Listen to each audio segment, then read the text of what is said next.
नमस्कार भक्तदाता साथियों, ये बांसवाड़ा का दक्षिण कालिका मंदिर है जो आध्यात्मिक ऊर्जा का अक्षुण्ण केंद्र है। और आज हम इस स्थान पर खड़े होकर आपसे इसलिए बात कर रहे हैं कि यही वो शक्ति स्थल है जो बांसवाड़ा को पश्चिम बंगाल से जोड़ता है। बांसवाड़ा का बंगाल से रिश्ता इसी दक्षिण कालिका मंदिर के कारण है। और जब वंदे मातरम से लेकर पौरीवर्तन तक की बात चल रही हो तो फिर हम माँ दक्षिण कालिका को कैसे भूल सकते हैं, और इससे उपयुक्त स्थान हमें आज बातचीत के लिए कैसे मिल सकता है। मेरे साथ है वरिष्ठ पत्रकार और जाने माने राजनीतिक विश्लेषक दीपक भारत जी श्रीमाल। दीपक जी, हमारे दर्शकों को आज बड़ा मजा आने वाला है और आनंद से विभोर हो जाने वाले हैं, क्योंकि जिस मुद्दे पर आज मैं आपसे विश्लेषण और समालोचनात्मक चर्चा कराने जा रहा हूं उसमें आपका सानी नहीं है। जी। गंगोत्री से गंगा सागर तक खिला कमल, छाया भगवा, गूंजा जय श्री राम। बंगाल में पहली बार रुझानों के आधार पर अब तक जो रुझान प्राप्त हो रहे हैं उसमें भारतीय जनता पार्टी 200 का आंकड़ा पार कर चुकी है। टीएमसी लगभग 85 तक सिमट गई है। इस जीत के पीछे भारतीय जनता पार्टी के 3 बड़े कारण या 3 बड़ी वजह क्या सोचते हैं? जी प्रकाश जी, नमस्कार। आपको बहुत अच्छे सवाल किए। और शक्तिपीठ में जहाँ माता जी के नीचे आप देख सकते हैं, तो सबसे बड़ी बात है कि जीत के अगर हम कारणों की बात करते हैं तो जीत के सबसे बड़े कारण है भारतीय जनता पार्टी की रणनीति। जी। और रणनीति के साथ में उसका सहयोगी संगठन आरएसएस। जी जी। 8 पंजा 40, ये गणित इसलिए बता रहा हूँ 8 पंजा 40 की, क्योंकि वहां इससे पहले देखा जाए तो 800 और कुछ शाखाएं थी। जी। और जब तक चुनाव आते गए उससे पूर्व में ही वही शाखाएं बढ़ के 800 से 4000 का आंकड़ा पार कर गया। यानी घर घर पहुंचने की जो रणनीति थी। जी। सबसे बड़ी चीज आती है मोदी का विश्वास। जी जी। जिन्होंने अल्पसंख्यकों के लिए कहा था। जी। क्योंकि यहाँ उल्लेख इसलिए जरूरी कि 40 वो सीटें जी जो मुस्लिम बहुल्य क्षेत्र की थी, वहां पर भी भारतीय जनता पार्टी यानी कमल खिल रहा है। सेना और अर्ध सैनिक बदलों में भी मुस्लिमों की भर्ती हो रही है। जी। तो ये जो चीजें चली है जी, इन्होंने एक हवा बनाई जी, और उसी हवा को जी तूफान में बदल दिया। क्या बात है, हमारे गृह मंत्री अमित शाह ने जी। और जब मोदी आए जी तो फिजाएं बदलना ही बदलना है जी, चाहे वो 10 रुपए की झालमुड़ी हो या फुटबॉल का वो एक किक हो, जब गोल युवाओं के साथ में उनका जो तालमेल था, एक विश्वास था जी। तो ये अगर भारतीय जनता पार्टी की रणनीति को माना जाए तो ये 3 फैक्टर सबसे अहम नजर आते हैं। दीपक जी, जीत की जैसे हमने बात की, आपने बहुत अच्छा विश्लेषण किया, हमारे दर्शकों को बताया। इसके ठीक समानांतर हम हार की बात भी कर लेते हैं। जी बिल्कुल। 15 साल से बंगाल में काबिज दीदी का किला किस तरीके से ढाया गया, तो इस हार के पीछे के 3 वजह क्या मानते हैं? ये बहुत अच्छी बात कही है आपने। जीत के कारण तो हार के भी कारण होते हैं। और सबसे 15 साल तक जो उनका साम्राज्य था, कई लोग कल्पना करते हैं ना कि 100 साल जिएंगे, महात्मा गांधी ने इतना कहा था, तो ऐसे के ऐसे सपने मुंगेरी लाल के ममता जी ने भी देखे। लगातार सत्ता थी तो उसका ये हालत हुई कि अगर आप मकान बनाने की मंजूरी भी लेने जाते हो तो ये कागज टीएमसी के दफ्तर में देना पड़ेगा जी। और टीएमसी के दफ्तर से तय होगा कि आप पत्थर कहाँ से खरीदेंगे, रेत कहाँ से खरीदेंगे, सीमेंट कहाँ से लेंगे और ईंट कहाँ से लेंगे जी जी। तो ये जो चीज थी जी, कहीं न कहीं समझ में आनी थी जी। आपने डराया जी, ये होगा, लेकिन उसके विपरीत जब केंद्र सरकार की योजनाओं का लाभ हर वर्ग तक पहुंचा जी, तो जो एक भ्रम का चश्मा पहना रखा था वो सारा चश्मा उतार दिया जी। अब उसके बाद में बात आती है कि ममता का जो रवैया था जी, और जिस तरह फ्रस्ट्रेट आपको नजर आती है। बिल्कुल कुंठित थी वो, नजर आ रही थी, क्योंकि जिस तरीके से उनकी भाषा थी वो एहसास करा रही थी कि उनको भी कहीं ना कहीं एहसास हो गया जी। फिर चाहे वो शिक्षकों की भर्ती का मामला रहा हो, कोर्ट को दखल देना पड़ा हो, तो ये सारी चीजें मिलकर उद्योग धंधे सारे, क्योंकि दादागिरी इतनी हो गई थी जो कभी मुंबई में हुआ करती थी वो बंगाल में हो गई, छोटे मोटे उद्योग धंधे बंद हो गए। तो ये सबसे बड़े कारण रहे कि टीएमसी के दफ्तर में आप आवेदन दो, वहां से तय होगा कि ईंट का रेत कहाँ से आएगी। दीपक जी, हार और जीत दोनों के कारणों का आपने बहुत साइंटिफिक अप्रोच से, एकदम वैज्ञानिक तरीके से विश्लेषण किया। यहाँ हम लगे हाथ तो हमारे दर्शकों को बता देते हैं कि बंगाल के अलावा आसाम में हैट्रिक बनाई हेमंता विश्वा शर्मा, दूसरी बार शिवसेना रूढ़ हो गए। उधर पुडुचेरी भी एनडीए के हाथ में फिर से एक बार आ गया है। हम हमारे दर्शकों को ये बताना चाहेंगे आपके नजरिए से कि इन परिणामों का देश की राजनीति और इधर राजस्थान की राजनीति पर क्या फर्क पड़ने वाला, क्या प्रभाव पड़ने वाला है। देखिए, सीधी सीधी बात है, हमारी बातचीत में एक महत्वपूर्ण मुद्दा था बांग्लादेशी लोगों का आना और उन्हें संरक्षण देना। वो समस्या असम से लेके, क्योंकि देश भर की आपने बात की इसलिए मैं उल्लेख कर रहा हूँ, और बंगाल में भी।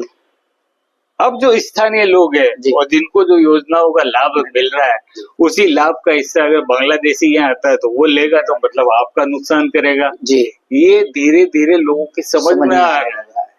आप सैनिक सेना में, अर्धसैनिक बलों में अगर मुस्लिम लोगों की भर्ती कर रहे हो तो आपके बाकी झुनझुने तो बेकार हो जाते हैं। तो सबसे बड़ा प्रभाव ये आएगा कि जो एक वातावरण बना रखा है कथित रूप से भारतीय जनता पार्टी के खिलाफ, वो वातावरण ध्वस्त हो चुका है। दीपक जी, अब चलते हैं हम उन दो राज्यों की तरफ जहां पर अप्रत्याशित सत्ता का परिवर्तन हुआ है। हम सबसे पहले तमिलनाडु की बात कर लेते हैं। वहां पर एक फिल्मी अभिनेता हैं जो टीवी के पार्टी बनाई उन्होंने, विजयम, थलापति विजयम। तो वो परिणाम भी अच्छे राजनीतिक पंडितों के गले नहीं उतर रहा।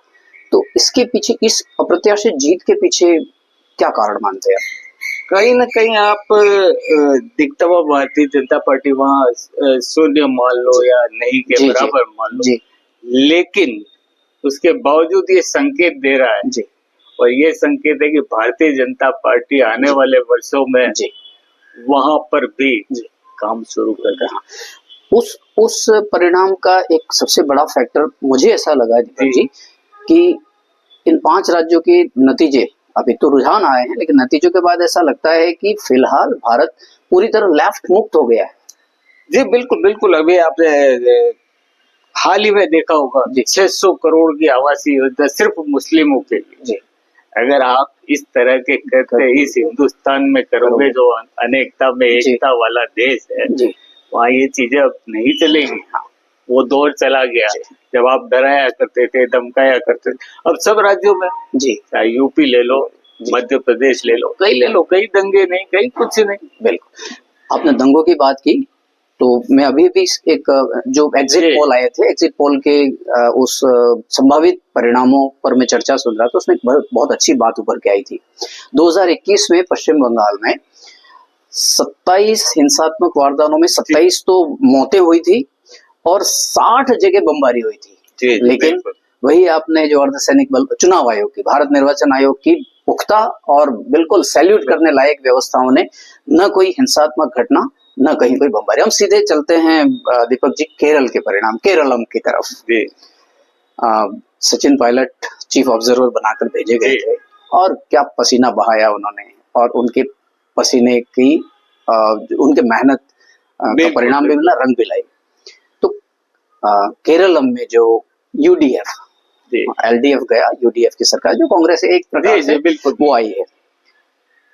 इस निर्णय, इस परिणाम से अशोक गहलोत कितना खुश होंगे, या उन्हें कोई झटका लगा होगा कि सचिन पायलट चीफ ऑब्जर्वर थे और उनकी मेहनत रंग लाई है? तो क्या सोचते हैं?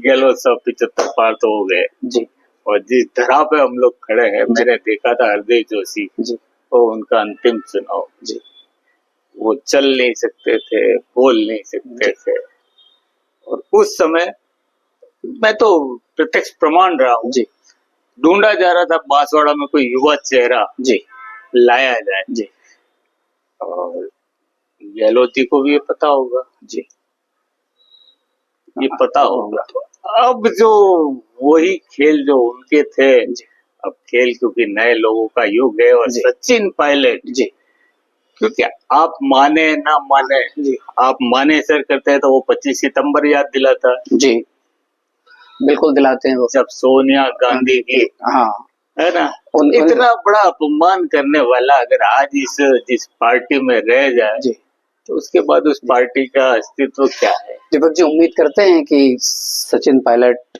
के द्वारा जो पसीना बहाया गया और केरल में जो जीत हासिल हुई है, आप उम्मीद करते हैं कि गहलोत साहब इस पर तारीफ के दो बोल बोलेंगे या सुनाएंगे? नहीं, वो आप चतुराई भरे बोल सकते हो जी जी, क्योंकि वो है ना, मैं कई बार कहता हूँ पासे जी, आप पासे डाल दो जी, अब कौन से पासे डाल ले रहे जी, यहाँ तो परिणाम आ चुका है और ये परिणाम सचिन पायलट की पसीने का है। दीपक जी, हम हमारे दर्शकों से विदा लेंगे, लेकिन प्रधानमंत्री नरेंद्र मोदी के जी उस वक्तव्य के साथ लेंगे जो आज दक्षिण कालिका मंदिर में, जो बांसवाड़ा को बंगाल से जोड़ता है, बड़ा आध्यात्मिक स्थान पर खड़े होकर के, और उन्होंने जो बिहार चुनाव के परिणाम के अवसर पर भाजपा मुख्यालय में अपने वक्तव्य में दिया था, मुझे याद आ रहा है, उन्होंने कहा था कि गंगा सागर का रास्ता बिहार से होके जाता है। ये उन्होंने कहा था बिहार चुनावों के नतीजे के बाद भाजपा मुख्यालय दिल्ली में आयोजित विजय संबोधन में। तो एक तो ये बात सही हो गई, दूसरा दो तीन चीजें और भी मैं आपके माध्यम से हमारे दर्शकों को पहुंचाना चाहूंगा कि बंगाल की जनता से भारतीय जनता पार्टी ने 3 प्रमुख वादे किए हैं। पहला, मोदी जी ने हर सभा में ये कहा, भय जा रहा है, भरोसा आ रहा है। बिल्कुल। तो इस भरोसे को इन 15 वर्षों में जो मूल भारतीय बंगालवासी है, मूल भारतीय बंगाल के निवासी हैं, उन्होंने बहुत से परिजन खोए हैं। वो एक डॉक्टर 300 से ज्यादा, वो डॉक्टर एक महिला थी, उसके साथ तो क्या नहीं हुआ था। उसके अलावा भी बहुत सारी हिंसात्मक घटनाएं उन्होंने झेली हैं। तो वाकई पार्टी को भय के जाने के बाद भरोसे पे खरा उतरना होगा, पहली बात। दूसरा, आपने अभी एक बहुत अच्छा हार की वजह का मुद्दा बताया था, शिक्षक भर्ती में घोटाला। तो इन्होंने ये भी वादा किया है कि हम जितने भी ये जो काले कारनामे हैं बिल्कुल इस 1.5 दशक के, वो सब न केवल उजागर करेंगे, वरन जो दोषी हैं उन्हें सजा दिलाएंगे। और तीसरी बात, बार बार मुझे अमित शाह की एक चुनाव रैली का उनका एक वक्तव्य याद आ रहा है, जिसमें उन्होंने कहा है कि 4 मई के बाद घुसपैठियों तुम्हें तो उल्टा लटका के सीधा करूंगा। याद है दीपक जी? याद आ रहा है आपको? बिल्कुल याद। तो इन तीनों चीजों पर भारतीय जनता पार्टी को खरा उतरना होगा, तब जाकर के जो वंदे मातरम से परिवर्तन तक का ये जो दौर आज हम देख रहे हैं, वो सही अर्थ में सही होगा। मैं चाहूंगा एक फाइनल कमेंट के साथ हमारे दर्शकों से हम विदा लेते हैं आपके। फाइनल कमेंट तो मैं एक कह सकता हूँ कि खेला हो तो खेला होना ही है, इसलिए होना है कि परिणामों से पहले ही कह दिया था कि 6 महीने तक अर्धसैनिक बल वहीं बंगाल में रहने वाले हैं जी, और जब रहेंगे तो स्थिति आपकी आएगी। राजस्थान की राजनीति में जो कहा था, क्योंकि पूर्व सरकार के कई मंत्री खींचों के पीछे पहुंचा दिए गए, तो ये तो लोग जो कहते हैं वो करते ही करते हैं जी। अब तीसरी बात रही केंद्र सरकार की योजनाओं का लाभ जो रोड़े लटकाए जा रहे थे, लोगों ने भी महसूस किया उसको जी। और अब वो जब मिलेगा और 6 महीने, क्योंकि अब आप चाह चू कर नहीं सकते जी। अब कोई आपके दफ्तर में कागज नहीं लगेगा, साहब भवन बनवाना है तो ईंट कहाँ से लाऊं कि रेत कहाँ से लाऊं जी।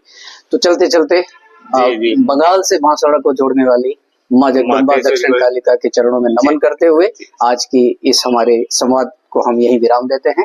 दीपक जी, बहुत बहुत धन्यवाद। बहुत बहुत धन्यवाद प्रकाश जी। आपने जो सवाल पूछे शायद संभवतः वो हमारे दर्शकों के भी रहे होंगे जी, लेकिन दोस्तों चलते चलते एक ही बात है, 10 रुपए की झालमुड़ी हो और या फिर रसगुल्ला हो बंगाल का जी। तो एक शब्द आता है बंगाल में, क्योंकि 7 साल मैंने निकाले जी की भालो से, यानी कि कितना अच्छा है। अब बदला हुआ बंगाल की भालो से देखेंगे। नमस्कार दीपक जी, धन्यवाद।